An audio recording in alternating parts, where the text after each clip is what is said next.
She didn't kneel. She ran.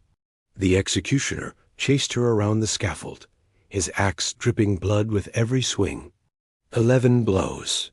That's what it took to kill a 67-year-old woman, her head and shoulders hacked to pieces, blood pooling on the cold stone of the Tower of London. This wasn't justice. This was butchery. And the woman they murdered? She was the last living Plantagenet. Royal blood. A countess who once held the future queen in her arms. Henry VIII wanted her dead, and he made sure her death was unforgettable. If you want the darkest stories Tudor England tried to bury, hit that subscribe button right now. This is only the beginning. Let me take you back to where it all started. Back to the bloodline Henry feared most. August 1473. Farley Hungerford Castle. A baby girl was born into a world soaked in blood. Her name was Margaret. Margaret Plantagenet, daughter of George, Duke of Clarence, niece of King Edward IV. Her veins carried the same blood that flowed through England's most powerful dynasty, the Plantagenets. A name that had ruled for 3 centuries. A name that meant power. A name that meant death. Her father was a traitor. Not once, twice. George had tried to overthrow his own brother, the king. He'd switched sides during the Wars of the Roses like a man flipping coins. First Yorkist, then Lancastrian, then back again. Loyalty meant nothing to him. The throne meant everything. And when his final plot was discovered, Edward IV had enough. They say George drowned in a barrel of wine. Momsey, to be specific. Sweet, rich, red as blood. Some called it poetic justice. Others called it murder dressed in legend. Margaret was only 4 years old when they killed her father. 4 years old when she learned what royal blood really meant. It wasn't a blessing. It was a curse. Her mother, Isabel Neville, died not long after. Weak from childbirth.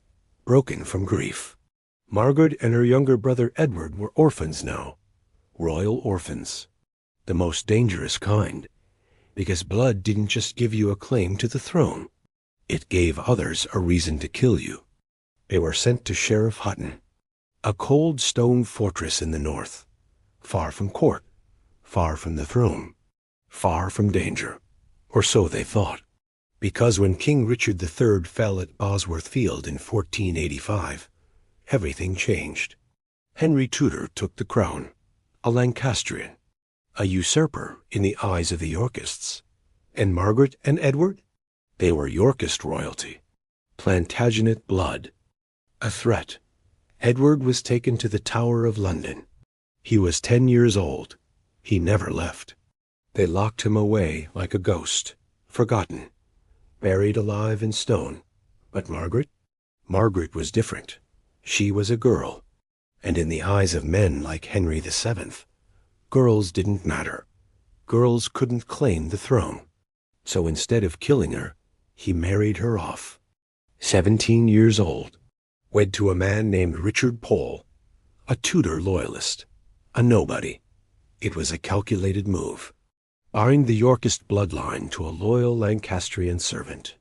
Neutralize the threat. Bury the Plantagenet name under a new one. And for years, it worked. Margaret lived quietly, raised her children, played the obedient Tudor wife. She survived by staying invisible, by swallowing her pride, by pretending her blood didn't matter. But blood always matters. And in Tudor England, the past never stayed buried for long. Because across the years, as kings rose and fell, as power shifted and thrones trembled, one thing remained constant.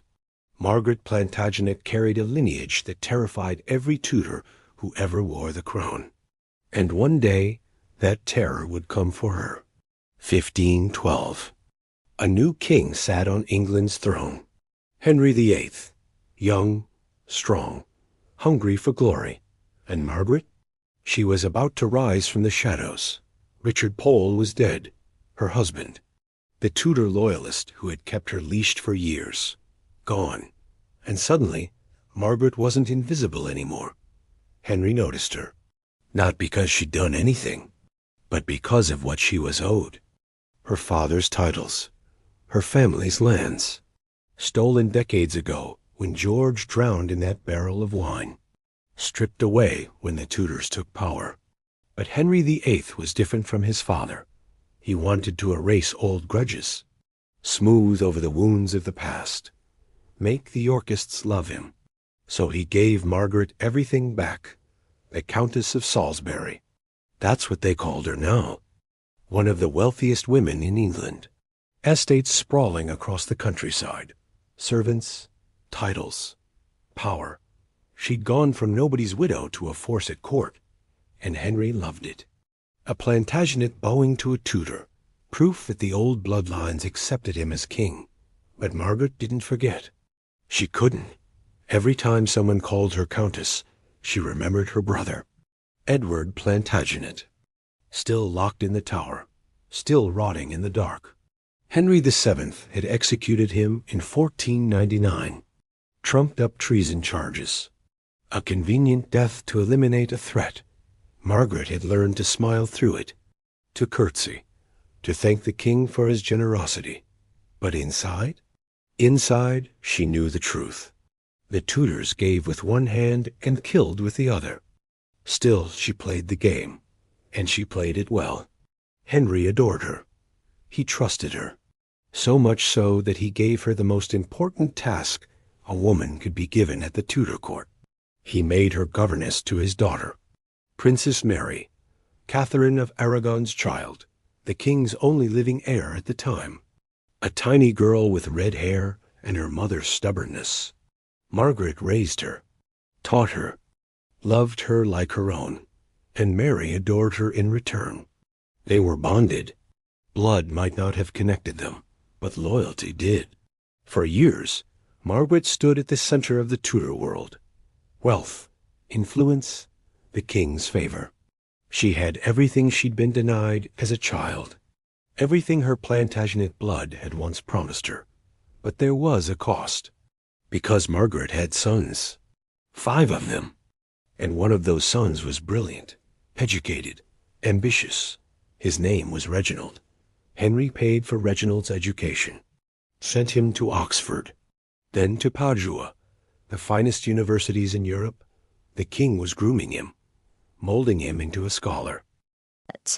There was one person Margaret would die for, one person who made all the danger worth it. Princess Mary, Catherine of Aragon's daughter, the girl with eyes like steel and a will sharper than any blade. Margaret had raised her from infancy, dressed her, taught her to read, to pray, to stand tall even when the world tried to crush her. They weren't just governess and princess, they were mother and daughter in everything but blood. And Mary worshipped her. When Catherine fell from grace, when Henry cast her aside like rotting fruit, Margaret stayed loyal. She didn't bow to Anne Boleyn, didn't pretend the king's new marriage was legitimate. She stood by Catherine, by Mary, by the old faith, and that made her dangerous. Henry wanted Mary to accept Anne as queen, to call herself a bastard, to admit her mother's marriage was a sin. But Mary refused, over and over. No matter how much pressure, no matter how many threats, she would not break.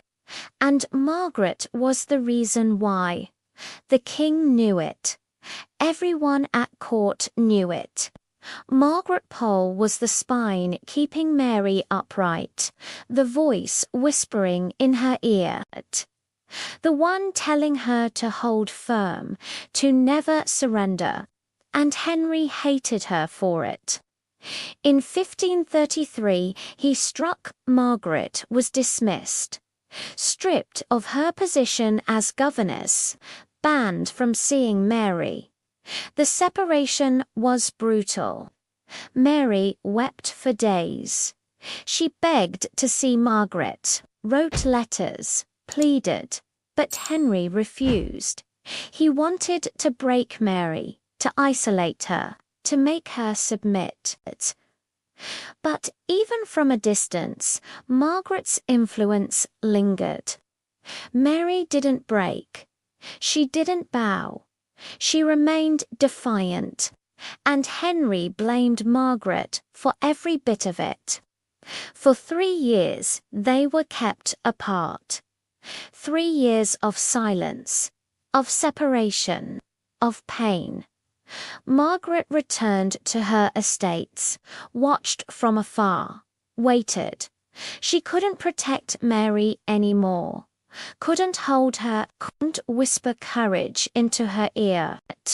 All she could do was survive and hope.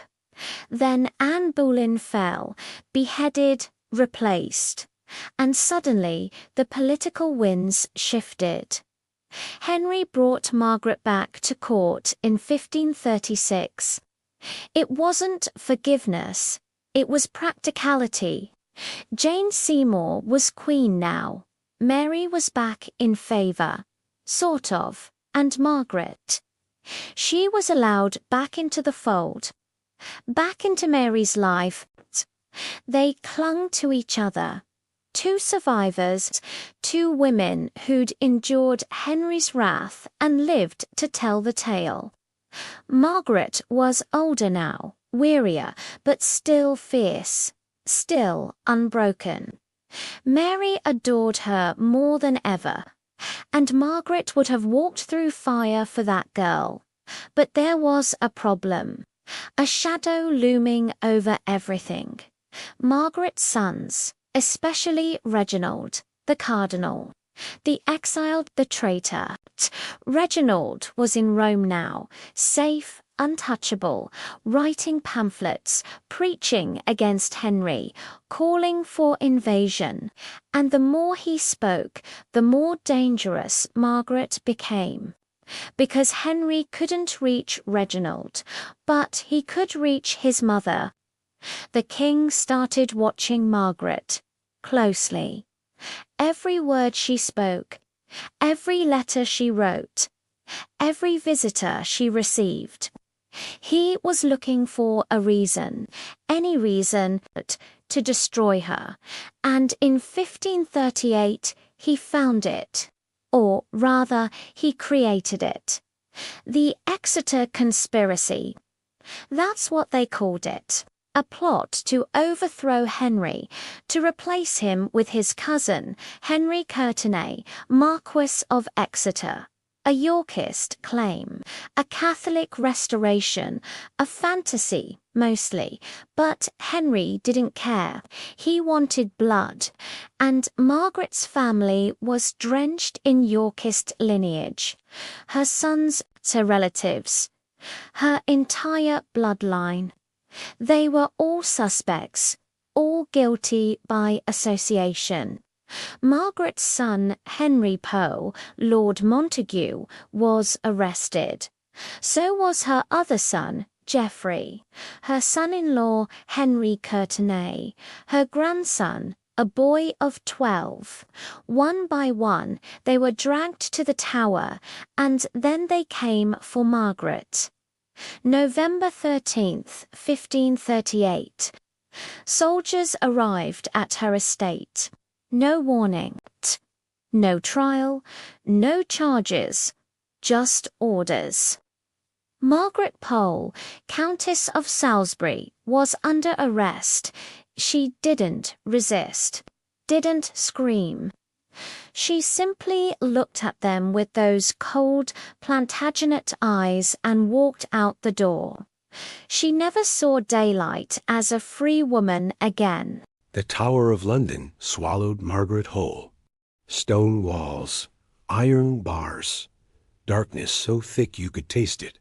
She was 65 years old, a countess, a woman who'd once walked beside kings. Now she was prisoner number 1,000-something. Another forgotten soul rotting in the belly of England's most feared fortress. They interrogated her. For weeks. Questions that looped back on themselves. Where was Reginald? What were his plans? Did she know about the conspiracies? Was she plotting with foreign powers? Margaret answered every question the same way. She didn't know. She hadn't conspired. She was innocent. They didn't believe her. Or maybe they did. It didn't matter. Innocence was irrelevant when your bloodline was a threat. Her sons weren't so lucky.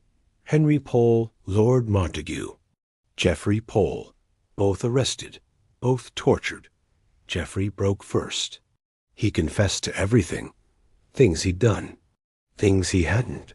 Things he'd imagined. They made him testify against his own brother. His own family. And when they were done squeezing confessions out of him, they let him live. Barely. Henry Pole wasn't so fortunate. He was executed in January 1539. Beheaded on Tower Hill. Margaret's eldest son. Her pride, her legacy. Gone. His crime? Being related to Reginald. Being Plantagenet.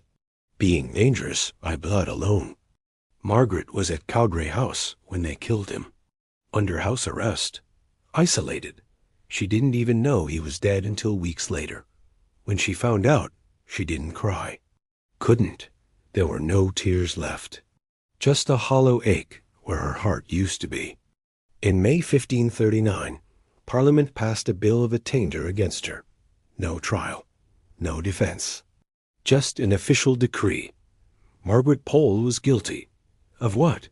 Abetting her sons. Plotting to marry Princess Mary to Reginald. Treason against the crown. The evidence was laughable. A tunic embroidered with the 5 wounds of Christ. A religious symbol. Found in her belongings. Or planted there. Depending on who you asked. It didn't matter. The attainder stripped her of everything. Her titles. Her lands. Her wealth. Decades of loyalty to the Tudors erased with the stroke of a pen. She was no longer Countess of Salisbury. She was just Margaret, prisoner, traitor, Plantagenet. They moved her to the Tower in December 1539. A cold, damp cell, thin blankets, stale bread. The walls pressed in on her. She scratched words into the stone, messages, prayers, defiance. One phrase survived. History remembers it. For traitors on the block should die. I am no traitor. No, not I. She meant every word. But Henry didn't care about truth. He cared about control. About crushing anything that threatened him. And Margaret's existence was a threat. Her blood. Her loyalty to Mary. Her connection to Reginald. All of it? 2 years passed. 730 days in the Tower. Darkness, cold, isolation. Margaret grew frail. Her bones ached. Her hair went white. But her spirit, still unbroken. Still fierce. She prayed, waited, survived. Outside the Tower walls, the world kept turning. Henry married again. Catherine Howard. A girl young enough to be his granddaughter. He was bloated now. Diseased. His leg rotted with ulcers. His mind twisted with paranoia. He saw enemies everywhere. Plots in every shadow. And Reginald Pole was still out there. Still writing. Still calling for Henry's destruction. In May 1541, rumors reached the king. Reginald was planning something. An invasion? A rescue. He was coming for his mother. Henry's rage exploded. He couldn't let that happen. Couldn't let Reginald make a martyr out of Margaret. Couldn't let the Plantagenets win. So he made a decision. Margaret Pole had to die. Immediately. No trial, no ceremony. No time for Reginald to save her. On the morning of May 27th, 1541, soldiers came to Margaret's cell. They woke her before dawn. Told her to stand. To walk. She asked why. They didn't answer. She already knew. The walk from the cell to Tower Green felt like miles. Every step heavy, every breath cold. The sky was gray. The kind of gray that promised nothing. No sun, no warmth, no mercy. Margaret didn't beg, didn't plead for her life. She'd spent 67 years surviving. And now? Now she would show them how a Plantagenet died. She reached the scaffold. A small wooden platform. A block. And standing beside it, an axe in his hands, was the executioner. Except he wasn't an executioner. He was a boy. An apprentice. Inexperienced. Terrified. And Margaret knew. This wasn't going to be clean. This wasn't going to be quick. This was going to be butchery. Reginald Pole didn't just betray Henry. He declared war on him. From the safety of Italy, surrounded by cardinals and princes, he wrote words that burned hotter than any flame. Words Henry couldn't ignore. Words that would doom his entire family. The year was 1536. Henry had just broken England from Rome, declared himself supreme head of the church, dissolved monasteries, executed bishops who refused the vow. The Catholic world was in shock, and Reginald? He was furious. He'd been Henry's golden boy once, educated at the king's expense, groomed for greatness. Henry trusted him, loved him, saw him as a future Archbishop of Canterbury, a loyal servant who would defend the king's new church. But Reginald had other plans. When Henry asked him to support the annulment from Catherine of Aragon, Reginald refused, quietly at first. He left England, stayed in Italy, avoided the conflict. But Henry kept pushing, kept demanding loyalty, kept asking Reginald to choose. So Reginald chose, and his choice was brutal. He wrote a book, Pro Ecclesiasticae Unitatis Defensio, in defense of the unity of the church. It wasn't just theology. It was a public execution of Henry's character, a manifesto of rage, a declaration that Henry was a heretic, a tyrant, a monster who had torn England from God. Reginald didn't hold back. He called Henry a schismatic, accused him of murdering good men like Thomas More and John Fisher, said his marriage to Anne Boleyn was a blasphemy, claimed Henry's soul was damned, and then he went further. He called on the princes of Europe to invade England, to depose Henry, to drag him from the throne and restore the Catholic faith. It was treason, pure, undiluted, treasonous, and Reginald sent it directly to the king. Henry read every word, alone in his chambers, his face turning red, his hands shaking. By the time he finished, he was foaming with rage. This wasn't just betrayal. This was humiliation, public, international, irreversible. Henry wanted Reginald dead, immediately. He sent assassins, spies, promises of gold to anyone who could deliver Reginald's head. But Reginald was untouchable. The Pope made him a cardinal, protected him, shielded him.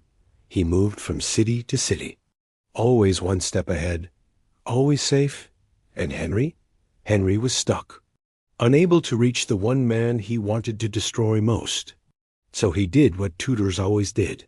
He punished the family instead. Reginald's brothers, his cousins, his mother, anyone with Pole blood, anyone connected to the cardinal. They became targets, enemies by association, guilty of treason they hadn't committed. Henry's rage was a disease. It infected everything, spread through the court like poison. Nobles whispered. Courtiers kept their distance from anyone related to the Poles, because proximity to Reginald meant proximity to danger. And danger in Tudor England meant death. But it wasn't just paranoia. Reginald kept writing, kept preaching, kept rallying support from Catholic Europe. In 1538, Pope Paul III sent him on a mission, travel through France, through Spain, encourage them to break ties with England, to invade, to overthrow the heretic king. It didn't work. Not fully. The European powers were too busy with their own wars to care about England's religious drama. But the threat was real, and Henry felt it. Every day, every moment. Reginald was out there, free, alive, Mocking him and Margaret? She knew nothing about most of it. She hadn't spoken to Reginald in years. Hadn't conspired. Hadn't plotted. But it didn't matter. In Henry's mind, she was guilty. Guilty of raising him. Guilty of sharing his blood. Guilty of existing. Reginald's words had signed her death warrant. Every sentence he wrote. Every accusation he hurled. Every call for invasion. They were nails in Margaret's coffin. And the worst part, Reginald knew it. He had to. He was brilliant, calculating. He understood politics. Understood Henry. He knew what his words would cost his family. And he wrote them anyway. Some called it courage. Others called it martyrdom. But for Margaret, locked in her cell, starving, freezing, waiting for death, it was abandonment. Her son had sacrificed her for his principles, thrown her to the wolves to make a point, and there was nothing she could do about it. No way to reach him. No way to beg him to stop. No way to save herself from the consequences of his righteousness. Henry's revenge was coming, and it would be thorough, brutal, final, because if he couldn't kill Reginald, he'd make sure Reginald felt every death, every execution, every drop of Pole blood spilled. He'd make the cardinal suffer by proxy, starting with Margaret. 1538. The year Henry decided to erase the Poles from existence. Not just Margaret. Not just her sons. Everyone. Every branch of the family tree. Every drop of Plantagenet blood. He would burn them all. It started with whispers. Rumors of a conspiracy. A plot to overthrow the king. Replace him with someone with better bloodlines. Someone Catholic. Someone legitimate. The Exeter Conspiracy, they called it. Named after Henry Courtenay, Marquis of Exeter, a cousin of the king. A man with royal blood stretching back generations. But Exeter wasn't working alone, or so Henry claimed. The plot involved the Poles, the Nevilles, the Courtenays, all the old families, the ones who remembered when England had real kings, before the Tudors murdered their way to the throne. The truth? There probably wasn't a conspiracy. Not a real one. Maybe some letters exchanged. Maybe some dinner conversations where men spoke too freely after too much wine. But a coordinated plot to overthrow Henry? Doubtful. Henry didn't care. He needed an excuse. And this was perfect. August 1538. Geoffrey Pole was arrested first. Margaret's youngest son, the weak one. The one who cracked under pressure. They dragged him to the tower, locked him in a cell. And then they started asking questions. Geoffrey broke within days, maybe hours. He told them everything. Conversations with his brothers. Complaints about the king. Jokes about Henry's marriages. Sympathy for the old faith. Nothing treasonous. Nothing actionable. But enough. Enough to condemn his entire family. They arrested Henry Courtenay next. The Marquis of Exeter, one of the wealthiest men in England. A man who'd served Henry loyally for decades. Didn't matter. His blood was too dangerous. His claim too strong. His loyalty too suspect. Then came Henry Pole, Lord Montague, Margaret's eldest. The pride of the family. A respected nobleman. A member of the Privy Council. He'd advised the king, fought for him, bled for him. None of it mattered. They came for him in November. Soldiers stormed his estates, tore through his belongings, searched for evidence. They found nothing. So they made it up. Geoffrey's testimony. That's all they needed. Geoffrey said Henry complained about the king's religious policies. Said he'd spoken favorably of Reginald. Said he'd questioned the legitimacy of Henry's marriages. Treason by words. Treason by thought. Henry Pole was dragged to the tower, his wife and children left behind, screaming, begging, ignored. One by one, the arrests continued. Sir Edward Neville, a distant relative, Hugh Holland, a family priest, anyone connected to the Poles, anyone who'd ever shared a meal with them, anyone who'd spoken their name with affection. The Tower filled with prisoners, nobles who'd once walked freely through Hampton Court, now rotted in cells meant for common criminals. Cold stone, darkness, the smell of fear and decay. Henry Courtenay's wife, Gertrude, was arrested. So was their 12-year-old son, a child, locked away, guilty of nothing but inheritance. Margaret's grandson, too, Henry Pole's boy, young, innocent, terrified. They threw him in a cell and left him there. Let him rot alongside his father. Let him learn what it meant to be Plantagenet. December 9th, 1538. The trials began, if you could call them trials. They were formalities, theater. The verdicts were decided before the accused even entered the courtroom. Henry Courtenay went first, Marquis of Exeter, accused of conspiring with Reginald Pole to invade England, accused of plotting to marry his son to Princess Mary, accused of treason, guilty, sentenced to death. Henry Pole was next, Lord Montague, accused of supporting his brother's attacks on the king, accused of speaking against royal policy, accused of treason, guilty, sentenced to death. The others followed, one after another, guilty, guilty, guilty.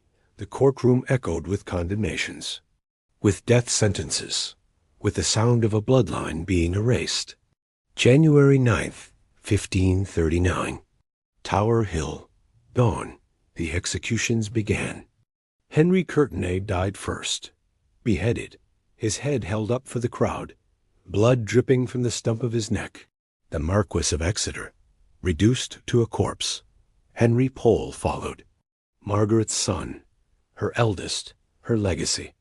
The axe fell, clean, quick, merciful, more mercy than Margaret would receive.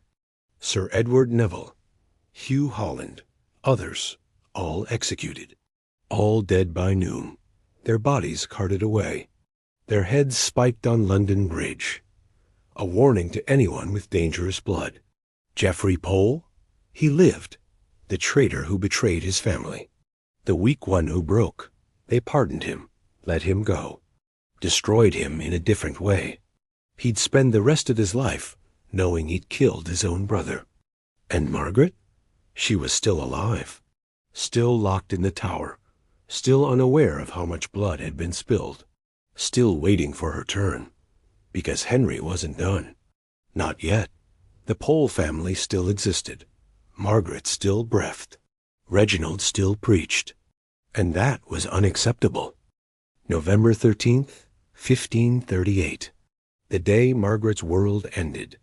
Not with an axe, not yet. With a knock on the door.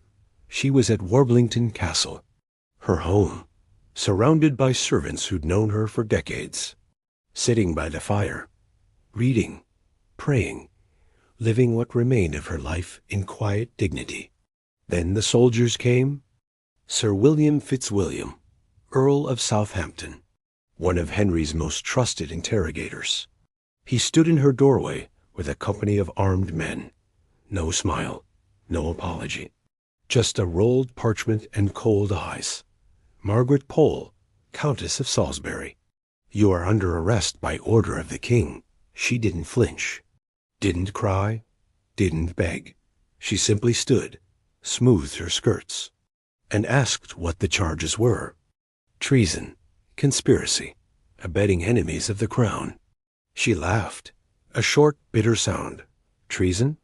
She'd served the Tudors her entire life, raised their children, supported their wars, bowed to their whims. And now? Now she was a traitor? Fitzwilliam didn't argue, didn't explain. He didn't need to. Orders were orders, and Henry's orders were absolute. They took her that day. No trial, no hearing, no chance to defend herself. Just soldiers dragging a 65-year-old woman from her home. Her servants watched, silent, terrified, knowing they couldn't help, knowing that even looking sympathetic could mean death. Margaret was brought to Cowdray House first. A noble prison. Technically house arrest, but a prison nonetheless. Guards at every door, every window, every exit. She was isolated, cut off from the world, from Mary, from anyone who might help.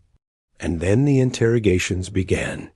Fitzwilliam came every day, sometimes twice. Asked the same questions over and over. Where was Reginald? What were his plans? Who was helping him? What letters had she received? What conspiracies had she joined? Margaret answered every question the same way. She didn't know, hadn't conspired, was innocent. They didn't believe her, or maybe they did. It didn't matter. They weren't looking for truth. They were looking for confessions, for names, for reasons to justify what they'd already decided. Fitzwilliam was brutal, not physically. He didn't need to be. His words were weapons. He told her about her sons, about Henry's execution, about Geoffrey's betrayal, watched her face crumble, watched the pain bloom in her eyes. And then he pressed harder. You raised traitors. You poisoned their minds against the king. You're as guilty as they are. Margaret didn't break. Even when he described Henry's death in detail.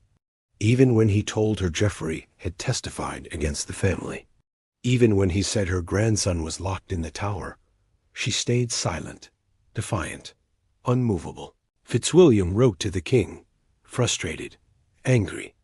He called Margaret the most stubborn woman he'd ever interrogated.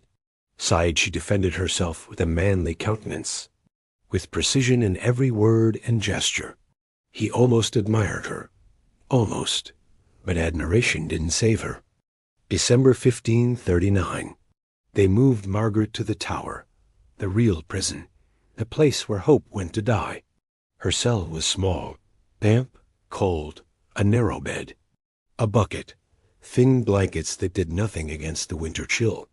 She was given minimal food, stale bread, watery soup, sometimes nothing at all. They wanted her weak, broken, ready to confess. Margaret refused. She prayed instead, scratched messages into the stone walls, defiant words that would outlive her. She wouldn't give Henry the satisfaction of seeing her beg. The isolation was worse than the cold, worse than the hunger. She'd spent her life surrounded by people, by children, by Mary, by family. Now there was nothing. Just silence, stone, darkness. She didn't know how long she'd been there. Days blurred into weeks, weeks into months. Time lost meaning. All she knew was cold, and fear, and the growing certainty that Henry would never let her go. May 1539. Parliament passed a bill of attainder against her. No trial, no jury, no defense. Just a piece of paper declaring her guilty. Guilty of conspiracy. Guilty of plotting to marry Reginald and Mary. Guilty of possessing a tunic embroidered with Catholic symbols. The tunic. That was the smoking gun. The 5 wounds of Christ, stitched into fabric, found in her belongings. Or planted there. Historians still argue. But it didn't matter. It was evidence. And evidence meant guilt. The attainder stripped her of everything. Titles, lands, wealth. She wasn't Countess of Salisbury anymore. She was prisoner number whatever. Forgotten, erased. But she was still alive. And that terrified Henry. Because as long as she breathed, she was a symbol. A rallying point. A threat. 2 more years passed. 2 years of rot. Of darkness, of waiting for the inevitable. Margaret grew weaker. Her bones ached. Her hair turned white. But her spirit, still unbroken. And then May 1541 arrived. And with it, the end. 2 years, 730 days. Margaret counted every single one. Scratched marks into the stone when she had strength. Lost count when she didn't. The tower wasn't just a prison. It was a tomb for the living. A place where time stopped, where hope died slowly. where the cold seeped into your bones and never left. Margaret's cell was in the tower proper, not the luxury quarters reserved for nobles awaiting trial. A real cell, small, damp, the kind of place rats avoided because even they knew it was death. Winter was the worst. The stones wept with condensation. The air bit through her thin blankets like knives. Her fingers turned blue. Her joints swelled. She shivered through nights that felt endless, prayed for dawn, then hated the dawn when it came because it meant another day of this. They gave her minimal provisions. Bread so stale it could break teeth. Watery soup with bits of things floating in it she didn't want to identify. Sometimes nothing at all, just water. Just cold, just silence. The guards barely spoke to her. When they did, it was orders. Stand, sit, eat, sleep. Never explanations, never kindness. She was a thing to them, not a countess, not a woman. Just another body waiting to rot. Margaret wasn't alone in the tower. She could hear other prisoners, sometimes screaming, sobbing, begging. The sounds echoed through the stone corridors, ghostly, inhuman. She wondered if she sounded like that, if her voice had become one more wail in the chorus of the damned. Her grandson was somewhere in the building. Henry Pole's son, a boy. She'd heard whispers about it from guards who talked as if she couldn't hear. They'd locked a child in the tower, left him to rot alongside his family. The thought of it tore at her more than the cold, more than the hunger, more than anything. She tried to reach him, called out through the walls, tapped messages in code, prayed her voice would carry. But the tower was vast, labyrinthine.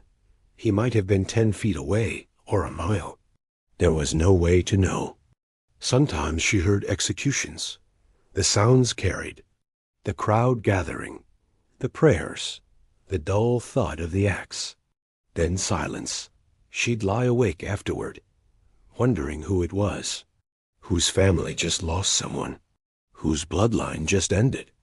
May 1540, a year into her imprisonment. Henry sent her new clothes. Fine ones, silk, velvet, fur-lined petticoats. It was bizarre, cruel. She was rotting in a cell, and he sent her gowns fit for court, as if dressing her like a countess would erase what he was doing to her. Margaret wore them, not because she wanted to, but because they were warmer than rags, because survival mattered, because she refused to die broken. The clothes confused the guards. They didn't know how to treat her. Prisoner or noblewoman? Traitor or countess? She was both. She was neither. She was whatever Henry needed her to be in that moment. The interrogations stopped after the first year. Fitzwilliam stopped coming. No more questions, no more accusations. They'd gotten what they wanted, or realized they'd get nothing. Either way, Margaret was left alone, forgotten. Except she wasn't forgotten.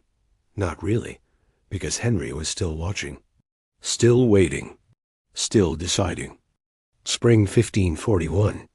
Rumors reached the tower, whispers from guards, fragments of news from the outside world. Reginald was planning something, an invasion, a rescue. He was rallying Catholic forces, coming for his mother. Margaret didn't know if it was true, didn't dare hope, but Henry believed it. And that belief made him dangerous. Because if Reginald was coming, Margaret couldn't be here, couldn't be a symbol, couldn't be rescued. She had to be eliminated, erased, dead, May 26th, 1541. Margaret woke to silence. A different kind of silence. Heavy, expectant. The guards looked at her differently, pitying, afraid. She knew, without being told, without confirmation. She knew her time was up. That night she didn't sleep, sat awake in the darkness, thought about her life, her children, Mary, the girl she'd raised like a daughter, wondered if Mary would remember her, wondered if anyone would. She thought about her father, drowned in wine. Her brother, executed in this same tower. Her sons, dead on Tower Hill. Her entire bloodline, erased, destroyed, all because of blood they couldn't control. The Plantagenets had ruled England for 3 centuries. And now? Now they were ghosts, memories, warnings carved into history books. Don't be too noble. Don't have the wrong blood. Don't threaten kings. Margaret prayed, not for mercy, not for rescue, for strength, for dignity, for the courage to die like a Plantagenet, like royalty, like someone who mattered. Dawn broke, gray and cold. The door to her cell opened. Soldiers stood there, faces grim, orders in hand. Margaret Pole. It's time. She didn't ask where, didn't need to. She stood, smoothed her silk gown, lifted her chin, and walked toward the scaffold, toward the end. Henry VIII was rotting, not just his leg, his mind, his soul. Everything about him was decay wrapped in silk and crowned in gold. 1541. He was 50 years old, obese, ulcerated. His leg wept pus constantly. The smell of it filled entire rooms. Courtiers learned to breathe through their mouths when he passed. But the physical rot was nothing compared to what festered inside his skull. Paranoia. Deep, consuming, all-encompassing paranoia. Every shadow held a traitor. Every whisper was conspiracy. Every nobleman with royal blood was an assassin waiting for the right moment. Henry trusted no one, not his advisors, not his wives, not even himself. Catherine Howard was queen now, a girl, barely 20. He'd married her thinking youth would make him feel young again. It didn't. It made him feel old, weak, pathetic. And when the rumors started that Catherine was unfaithful, that she'd had lovers before him, that she was laughing at him behind closed doors, Henry's paranoia exploded. He'd executed 2 wives already, Anne Boleyn. Catherine Howard would be next, but that was later. Right now, in May 1541, Henry had a different problem. The North was stirring. Rebellion. Again. Always the North. Always the Catholics. They'd risen before in 1536. The Pilgrimage of Grace. 40,000 men demanding Henry restore the monasteries, restore the old faith, restore papal authority. Henry had crushed them, promised pardons, then executed the leaders anyway. Classic Henry. But they didn't learn. Or maybe they did. Maybe they learned that Henry would kill them whether they rebelled or not. So why not try? Spring 1541. Reports reached the king. Disturbances in Yorkshire. Gatherings of armed men. Whispers of another rising. Nothing concrete. Nothing organized. Just fear. Just rumors. Just enough to make Henry spiral. He saw Reginald Pole behind it. Of course he did. Reginald was behind everything. Every rebellion. Every plot. Every shadow. The cardinal was out there somewhere. In Rome. In France. In Spain. Rallying support. Calling for invasion. Poisoning Europe against him. Henry's spies confirmed it. Sort of. Reginald was talking to foreign powers. Writing letters.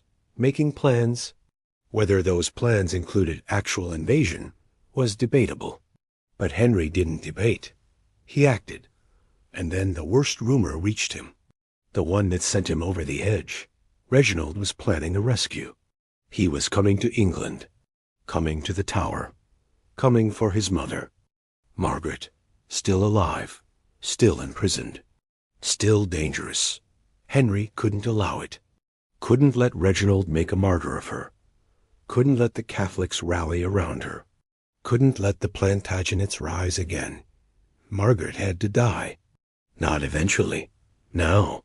His advisers counseled patience. She was an old woman. Harmless. Already attainted. Already stripped of everything. What threat could she possibly pose? Henry didn't listen. Because Margaret wasn't just a threat to his throne. She was a threat to his legacy, to his authority, to his control. As long as she breathed, she represented everything he'd tried to destroy. Old blood, old faith, old loyalties, the England that existed before him, the England that might exist after him. He couldn't tolerate it. Wouldn't. Margaret Pole had survived too long. 2 years in the Tower. 2 years of defiance. 2 years of refusing to break. It was time to end it. May 26th, 1541. Henry signed the execution order. No ceremony. No public announcement. No time for word to reach Reginald. Just a signature. A seal. A death sentence delivered in secret. The order was rushed to the Tower, delivered to the constable, executed immediately. No delays. No mercy. No chance for intervention. Margaret would die at dawn. Private execution. Tower Green. Away from public eyes. Away from witnesses who might spread stories. Away from anyone who might turn her into a symbol. Henry wanted her dead and forgotten. Erased, as if she'd never existed. As if the Plantagenets had never existed. As if 3 centuries of English history could be wiped clean with an axe. But he made a mistake. A critical one. The kind that would haunt the Tower for centuries. He ordered the execution too quickly. No preparation. No arrangements. No time to call the official executioner from his duties elsewhere. The man who normally handled beheadings wasn't available. Wasn't at the Tower. Couldn't get there in time. So they found a replacement. A boy. An apprentice. Someone who'd watched executions but never performed one. Someone young. Inexperienced. Terrified. Henry didn't care. Dead was dead. It didn't matter who swung the axe. As long as Margaret stopped breathing, as long as her blood soaked into Tower Green, as long as the last Plantagenet was erased, that's all that mattered. But it did matter, because what happened next wasn't an execution. It was slaughter, butchery, a horror show that would echo through history. A death so brutal, so grotesque, so utterly inhuman, that it would stain Henry's legacy forever. Margaret Pole would die, but she wouldn't die quietly. She wouldn't die cleanly. She wouldn't die like the king intended. She'd die like a nightmare. It began as a low murmur, a chill drifting down the stone halls of the Tower. Soldiers abruptly stood straighter at their posts. Joints stiffened. Eyes darted to the sky as if expecting it to rain blood. Orders had come, but nobody was talking. Only the silence grew, heavy and suffocating, thick enough to choke. Behind bolted doors, Margaret Pole slept little that night. No one woke prisoners early, unless it meant agony or finality. The fate of traitors was always administered in darkness. But this wasn't to be a spectacle. There would be no crowd of gawkers, no mob at the gates hungry for the sight of noble blood on green grass, just a handful of witnesses, the click of armor, the dull thump of boots outside the cell. The king wanted no rallying public. He wanted erasure. The king's command reached the Tower quickly, soaked in urgency. No grand announcement. No drums or ceremony. The urgency radiated a direct order that Margaret must die at sunup. Even the guards carrying the order trembled at what they must deliver. Margaret's name had haunted England for decades. Plantagenet, Countess, traitor, grandmother. Legend and threat bundled into one frail body. Why now? Whispers claimed Henry's spies had intercepted rumors of a possible rescue, the exiled cardinal's plots, the unrest of the north. Another shadow rebellion whispered through desperate lips. Others insisted Henry's sleeplessness and festering wounds sharpened his suspicion nightly, turning his bedchamber into a fog of dread. Each flickering candle at court revealed imagined plots. Each echoing footfall in the Tower triggered suspicion of Catholic incursions, or a Plantagenet uprising ghosts clawing from the tomb. Henry was desperate for control, the only pleasure left to him as his body decayed. The ghosts of murdered friends, wives, and counselors followed him, so he gathered more names to silence, names to sweep from history. Margaret's made the king's blood run cold. He could not let the past survive. Matins' bells had not yet rung when iron clattered outside her cell. Keys fumbled, the door jerked open, and Margaret was told, quietly and firmly, to rise. She looked each man in the eye. "Is it time, then?" One nodded. She did not weep, just stood, regal as any queen, and smoothed her gown, for Henry had sent new robes in winter, too fine for a prisoner. Some said it was mockery. Margaret wore them with the dignity of her line. Sunlight crept, gray and cold, into the tower as she was led through silent passages.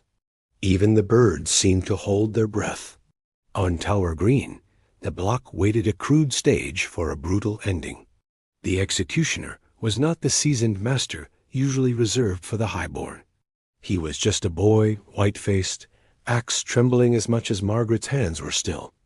Those gathered a priest, officials, fearful witnesses would be haunted too. The order had been quick, the audience small, but the terror of Henry's wrath lingered, hugging every stone, whispering that anyone could be next. The king wanted erasure. But what he unleashed that dawn would be remembered in nightmares forever.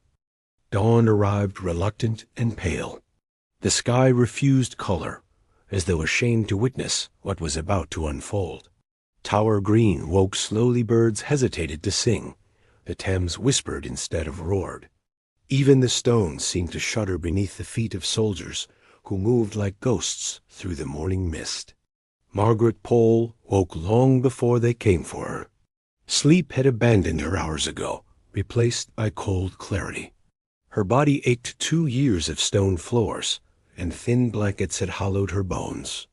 Her hands trembled not from fear, but from exhaustion, from age, from the weight of knowing this would be her final sunrise. She prayed, not for rescue, not for mercy, for strength, for the courage to walk those final steps without faltering, for the dignity her bloodline demanded. Plantagenets did not beg, they did not break, and she would not be the first. The key turned in the lock at dawn. 3 soldiers entered, eyes averted. One cleared his throat twice before speaking. "My lady." "It is ordered." Margaret stood without assistance. Her silk gown, the one Henry had sent months earlier, mockery wrapped in velvet, hung loosely on her frame. She'd lost weight, lost warmth, lost everything except her spine, which remained straight as a blade. "I am ready." They led her through corridors she'd walked 1,000 times in better days. Past cells housing other forgotten souls. Past torture chambers where screams still echoed in the walls. Past chapel doors where she'd once prayed as a countess, not a condemned woman. Tower Green materialized through the morning fog. Small, private, intimate in its horror. No crowds, no spectacle. Just a handful of witnesses, officials required by law, a priest muttering prayers, guards standing at attention with faces carved from stone, and the scaffold, a simple wooden platform, a block stained dark from previous deaths, and standing beside it, gripping an axe that looked too heavy for his thin arms, was the executioner. He was a boy, 17 at most, his face chalk-white, his hands shaking so violently the axe blade caught the weak sunlight and threw trembling shadows across the grass. This wasn't the official executioner. This was someone's apprentice. Someone's mistake. Margaret's stomach turned. She'd seen executions. Knew how they should go. One clean blow. Quick, merciful, professional. This boy knew nothing. Had probably never beheaded anything larger than a chicken. She walked toward the scaffold anyway, each step deliberate, measured, refusing to stumble, refusing to give Henry the satisfaction of seeing her crawl to her death. The constable of the tower met her at the platform's edge. His voice was hollow. "My lady, you have been condemned for treason. Do you have final words?" Margaret looked past him, past the scaffold, past the tower walls, toward a horizon she'd never see again. When she spoke, her voice carried across the green like a bell. I am no traitor. I have always been faithful to the crown. I die for the sins of my son, not my own. May God have mercy on the king's soul. He will need it more than I. Silence. Heavy. Suffocating. The witnesses shifted uncomfortably. The boy executioner's face went from white to green. Margaret climbed the scaffold. The wood creaked under her weight. She stood before the block, looking down at it. This was where she was supposed to kneel. Supposed to lay her head down like lamb to slaughter. Supposed to make it easy. She didn't move. The constable leaned closer, voice urgent. My lady, you must kneel. Please. Margaret turned to face him. Her eyes Plantagenet eyes, eyes that had seen kings crowned and queens beheaded, eyes that carried 3 centuries of royal blood blazed with defiance. I will not make it easy for murderers. And then she ran, not far, not fast. A 67-year-old woman in silk robes couldn't outrun armed soldiers. But she ran, away from the block, away from the boy with the axe, away from the death Henry had ordered. The witnesses gasped. The priest stopped praying mid-word.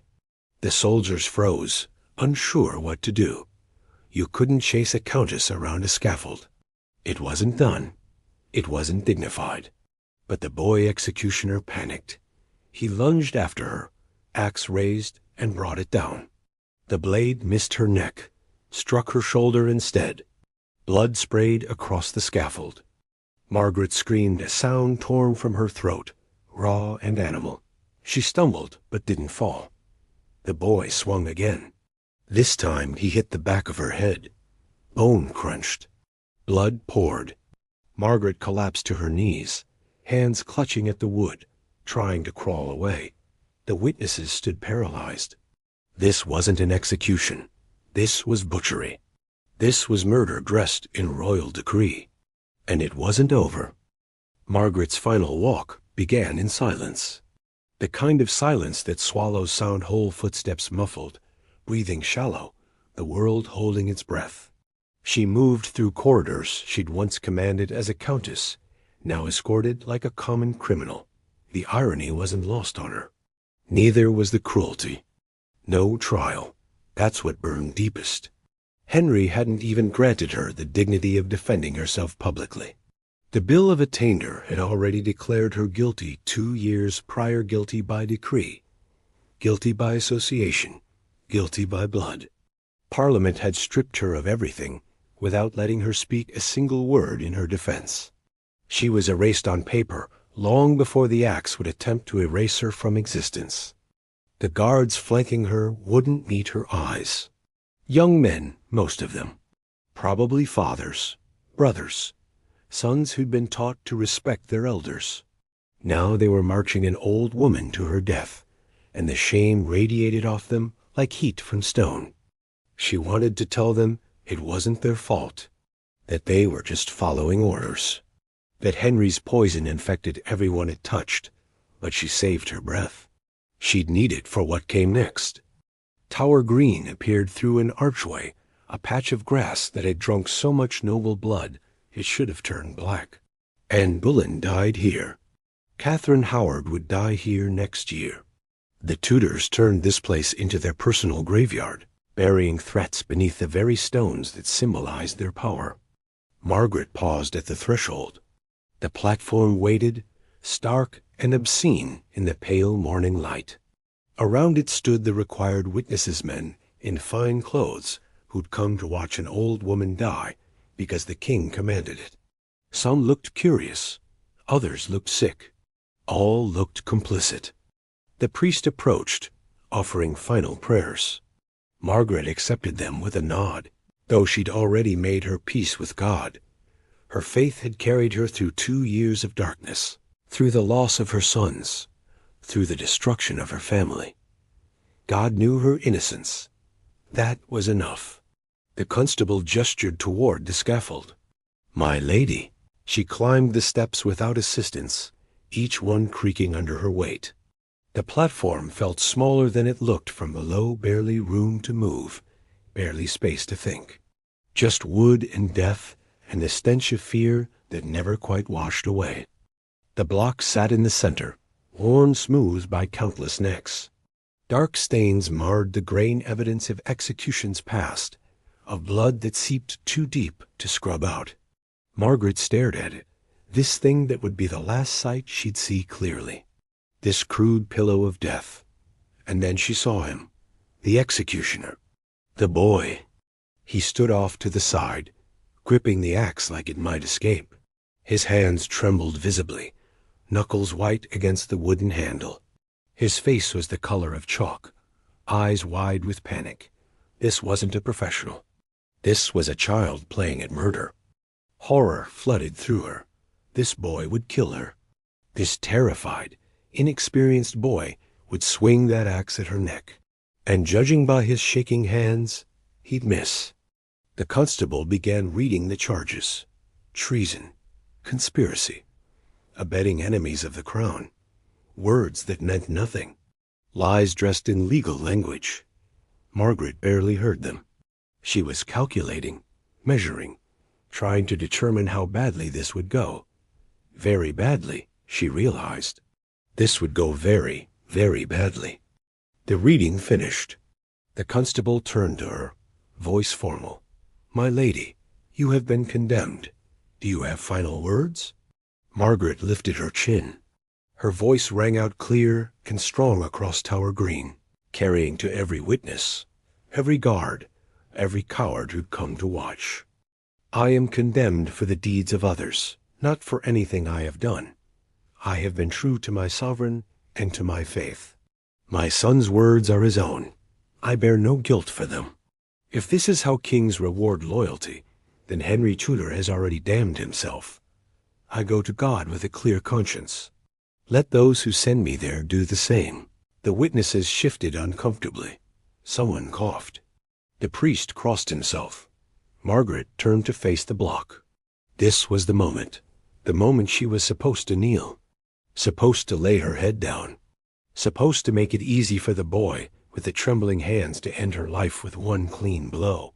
She looked at the block, then at the boy, then back at the constable, and she made a decision.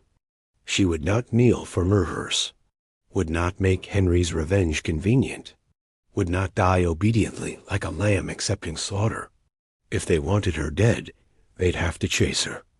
His name is lost to history. No record survives.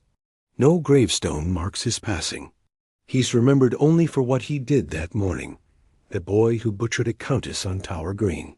He was young, maybe 16, maybe 20. Age records didn't matter for apprentices. What mattered was that he'd never done this before. Never swung an axe at a living neck. Never felt the weight of a blade cutting through bone. Never seen the spray of arterial blood painting grass crimson. The official executioner wasn't there. Some say he was occupied elsewhere, Tower Hill, perhaps, or traveling between prisons. Others whisper he refused.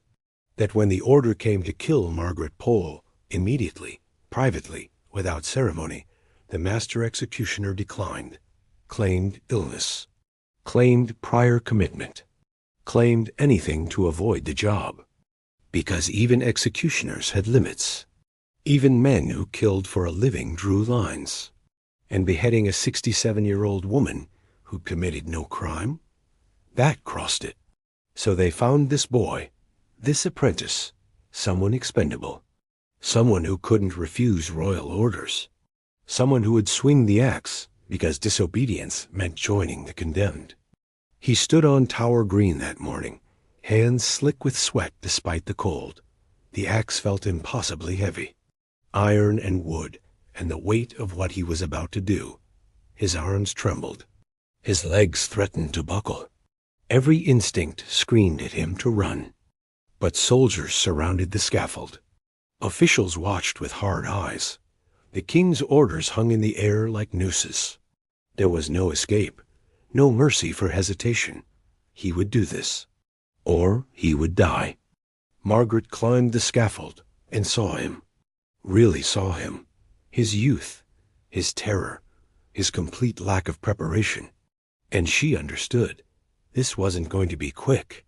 This wasn't going to be clean. This was going to be agony. The boy avoided her eyes, stared at the block instead, at the wood grain, at the dark stains, at anything except the woman he was about to kill. His breathing came shallow and fast, panic breathing, the kind that precedes violence or collapse. Someone handed him a cloth to wipe the blade. His hands shook so badly he dropped it, had to bend down, retrieve it, try again. The witnesses watched in uncomfortable silence. This was wrong. Everyone knew it. Everyone felt it. But no one stopped it. The constable finished reading charges. Margaret spoke her final words. Then came the moment. The moment she was supposed to kneel, supposed to position herself, supposed to make this easy. She refused. The boy's panic spiked. His orders were clear: execute the prisoner. But the prisoner wasn't cooperating, wasn't kneeling, wasn't presenting her neck. What was he supposed to do? Force her down? Chase her? Wait for permission? Margaret ran. Not far. Just a few desperate steps across the scaffold. Away from the block. Away from death. Away from the boy with shaking hands. The boy reacted on instinct. Soldiers were moving. Officials shouting. Everything was chaos. He lunged forward, raised the axe, and swung. He missed. The blade, meant for her neck, struck her shoulder instead. Metal bit through silk, through flesh, through muscle. Blood exploded across the platform. Margaret screamed a sound that tore through the morning like breaking glass. Pain, shock, horror, all compressed into one terrible noise. She fell to her knees, clutching the wound. Blood poured between her fingers, soaked her gown, pooled on the wood. The boy froze. This wasn't how it was supposed to go. Executions were clean, dignified. One blow. Done. Not this. Not blood everywhere. Not screaming. Not a woman on her knees trying to crawl away. Again, someone shouted. An official. A soldier. Someone with authority and no conscience. Finish it. The boy raised the axe, hands shaking worse now. Blood on the blade. Blood on his clothes. Blood everywhere. He aimed for her neck. Swung. He missed again. This time the blade struck the back of her skull. Bone cracked. Margaret's body jerked. She collapsed forward, hands scrabbling at the wood, still trying to crawl. Still trying to escape. She was dying, but she wasn't dead. And the boy had to keep swinging. 3, 4, each blow landing wrong. Each one tearing flesh, breaking bone, spraying blood across witnesses who'd backed away in horror. The priest stopped praying. Someone vomited. Guards looked away. Margaret stopped screaming after the 6th blow, not because she was dead, because she couldn't scream anymore. Her body twitched, convulsed, fought for life even as life bled out. 7, 8. The boy was crying now, sobbing, swinging blindly through tears. The axe rose and fell,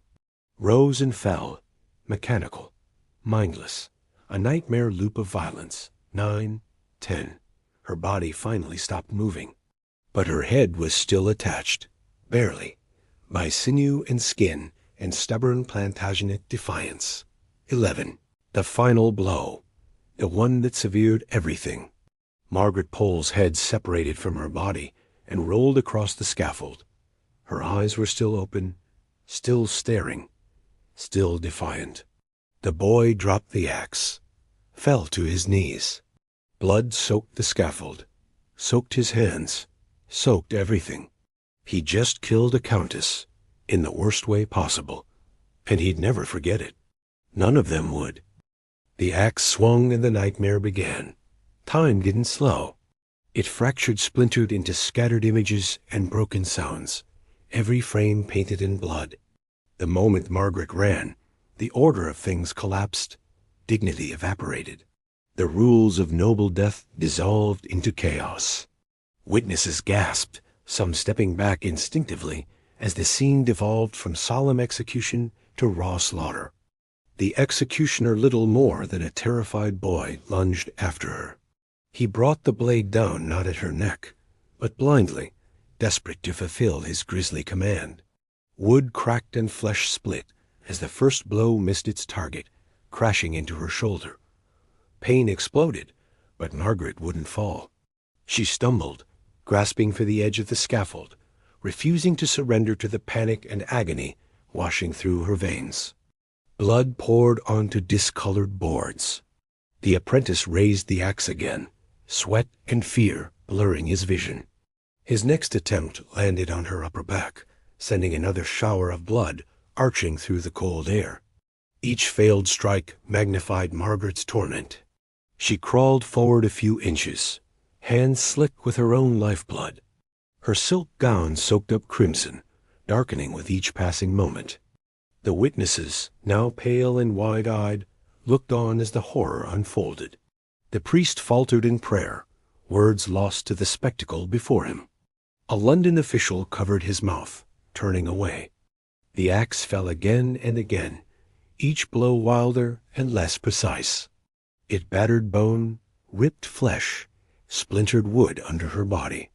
10 strikes, then 11, each one drawing out Margaret's suffering, dragging her death into a spectacle that defied description. The cruelty wasn't just in the violence. It was in the chaos, the abandonment of every rule of royal execution, every tradition, every last mercy. Margaret's voice, once strong with defiance, was gone. Her pain spilled from her in hoarse gasps and stuttering breaths. She tried to crawl, to escape the agony, but her body betrayed her, strength ebbing away with every heartbeat. By the 11th blow, the only movement left was in the trembling hands of the apprentice. The scaffold ran with blood, pooling beneath the bodies of those who'd killed before her. The executioner finally succeeded, separating Margaret Pole's head from her ravaged body. The silence afterward was absolute, a silence so dense it felt tangible. No one celebrated, no one moved. The officials were left rooted in place, transfixed by one of the most appalling spectacles the Tower had ever witnessed. The stain of Margaret's death would linger, ghost-like, on Tower Green. It was not simply the end of a life, nor even the extinction of a royal line. It was the triumph of panic and cruelty, raw and unvarnished, written not just into the boards of the scaffold, but into the memory of every soul who watched the slaughter in helpless horror. The violence didn't stop after the first cut. Each time the axe rose and fell, it delivered not justice but pure brutality. After the initial strike's shoulder, skull, back, Margaret became less a woman and more a massacre in slow motion. The apprentice's panic became feverish, his aim deteriorating further, swinging the blade with desperate force but little skill. Witnesses who had expected a swift, surgical end watched as her body shuddered and collapsed, then writhed and bled. No one moved to intervene. Horror froze them in place. Every hack of fresh, wet sound drove home the lesson that inside the tower, mercy did not reside. The executioner, now hysterical, kept going. Margaret's silk dress was torn and sodden with red. The platform itself transformed beneath his hands a butcher's slab. Her head half severed by the 6th blow, bone shattered with the 7th, each piece of her inches closer to oblivion. It took 11 in all. Silence, when it came, was absolute. No royal ceremony, no pronouncement a princess of England left ruined by the boy's trembling hands. Guards looked away. The priest dropped his prayer book. One by one, officials shuffled from the scene, unwilling to meet the eyes of anyone else who'd been forced to witness the carnage. Later, gossip about the event would pass quietly among the nobility, that Margaret had not submitted, that her death had been more horror than history. a grotesque lesson in fear for all who might stand against Henry. For days, her blood haunted Tower Green. Workers hastily replaced stained boards and tried to scrub away the evidence. Court whispers said the apprentice left London soon after, never to take up the axe again, carrying nightmares no sleep could quiet. Margaret's body, mangled and humiliated, was buried hurriedly in the chapel of St. Peter at Vincula, among others deposed by the same crown. No pageantry, no honors, no final dignity. In death, as in her final moments, she was stripped of everything but her defiance. But what the king wanted erased became infamous, instead a symbol of royal paranoia and cruelty, a tale spread in horror and disbelief even by those loyal to Henry. The last Plantagenet, executed not simply for treason, but as a warning. The deadliest threat Henry Tudor ever faced was the memory of bloodlines and legacy, a warning sunk in the foundation of England's mightiest fortress, where no amount of violence could silence it. The cleanup began before the blood dried. Workers descended on Tower Green with buckets and rags, scrubbing frantically as though speed could erase what happened. They couldn't. The wood had drunk too deeply. The stains wouldn't lift. Eventually, they tore out the boards entirely, replaced them with fresh timber, and buried the evidence beneath the chapel of St. Peter at Vincula. Margaret's body was carried inside without ceremony. No procession, no prayers beyond what the priest muttered under his breath. Just a broken corpse wrapped in cloth, lowered into unmarked ground alongside other victims of Tudor paranoia. Anne Boleyn lay somewhere nearby. Catherine Howard would join them soon. The chapel became a graveyard for inconvenient truths. News of the execution spread slowly. Henry had ordered it done privately for a reason: fewer witnesses meant fewer stories. But stories leaked anyway. Guards talked in taverns. Officials whispered to wives. Servants carried rumors through London, like plague rats spreading disease. The Spanish ambassador, Eustace Chapais, heard the details within days. He was horrified, called it the most pitiful execution he'd ever documented, wrote that Margaret had been hacked to pieces by a wretched, blundering youth. His report traveled to Spain, then Rome, then across Catholic Europe. The woman who'd refused to kneel became legend. Reginald Pole learned of his mother's death weeks later. He was in Italy when the news arrived. Counts say he wept, raged, called his mother a martyr, called Henry a monster. But he didn't return to England, didn't risk his life for revenge. He stayed in exile, writing pamphlets, preaching resistance, living while his entire family rotted in English soil.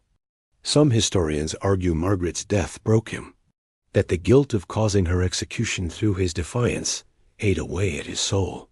Others claim he wore it like armor-proof, that Henry feared the Poles enough to butcher an innocent old woman.